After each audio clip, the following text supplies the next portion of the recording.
Let's talk about the bearded one who makes his return to Orchard Park. Yeah. I'm telling you, man, I wish Ryan Fitzpatrick played on every team in the NFL just so he could be the conference caller every week for the media. He's just a great guy. He's tremendous. I really like Ryan. Yeah, say what you want about his career. It's been wildly up and down, inconsistent. He has great days. He has absolutely god-awful days that you and I could probably pay better. But he is a good dude. He's a fun guy. And you know what, Leo? I did a story on him today. You look at his career. He has put together, again, he's not a winner. He hasn't played for playoff teams. But individually, he's put together a pretty nice career for himself. Absolutely. I don't know if you saw my story, but he's one of only 4 quarterbacks in history who's thrown a touchdown pass for 7 different teams.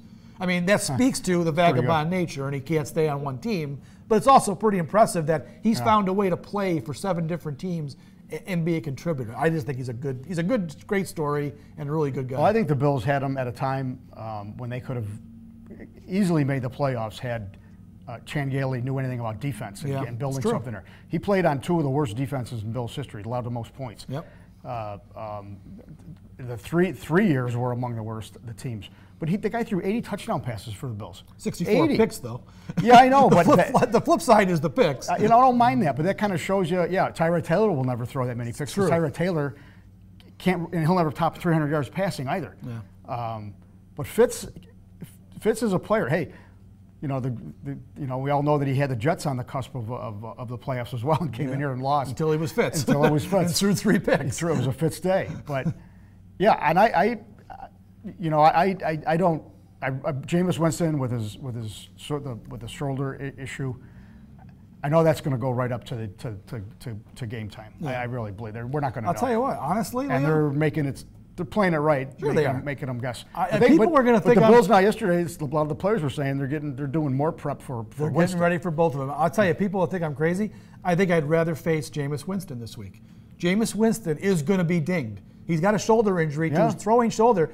He's not going to be 100%. I think I'd rather take my chances with him. He's a young guy playing on the road. I mean, he's becoming a decent player, I know. But I don't know. Ryan Fitzpatrick knows how to handle himself, especially in Buffalo.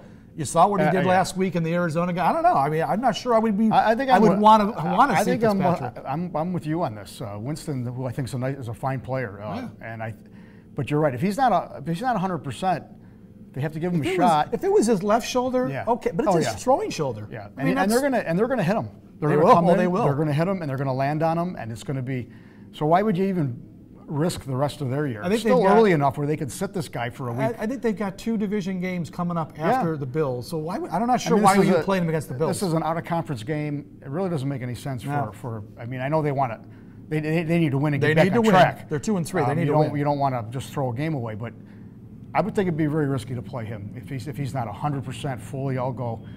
And I'm going to say, Fitz could have a Fitz day, and that could mean 3 touchdowns and 3 picks, or he could throw 4 touchdown passes on you. Yeah, I recall. And he's got receivers. I recall a game last year in Buffalo where Fitz played pretty well. So be careful what you ask for.